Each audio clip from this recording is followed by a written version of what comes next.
నిజానికి ఈ యుద్ధానికి భారత్‌కు ఎలాంటి సంబంధం లేదు. యుద్ధానికి ప్రేరేపించింది ఇరాన్ అయితే, రెచ్చిపోయి యుద్ధానికి దిగింది అమెరికా, ఇజ్రాయెల్.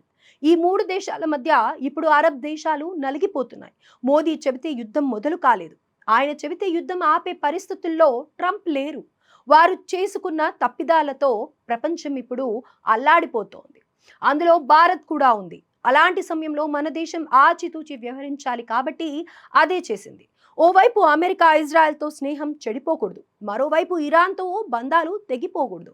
మధ్య మార్గంగా వ్యవహరించినప్పుడే ఇలాంటి సంక్షోభాల్లో నిలదొక్కుకోగలుగుతాం. ప్రస్తుతం ప్రపంచంలో ఏర్పడ్డ ఉద్రిక్తత వాతావరణంలో ప్రపంచానికి ఏదైనా ఒక ఆశాకిరణం ఉందంటే అది భారత్ మాత్రమే అని చెప్పుకోవచ్చు.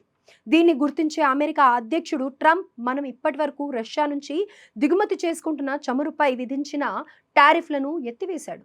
నెలపాటు ఈ వెసులుబాటు ఇస్తానని ప్రకటించాడు. తద్వారా మన దేశం నుంచి అమెరికా రిఫైన్డ్ పెట్రోల్ కొనుగోలు చేయడానికి మార్గం సుగమం చేసుకున్నాడు. ఇలా ఇప్పుడు ప్రపంచానికి భారత్ మాత్రమే ఒక వెలుగులా ఉంది.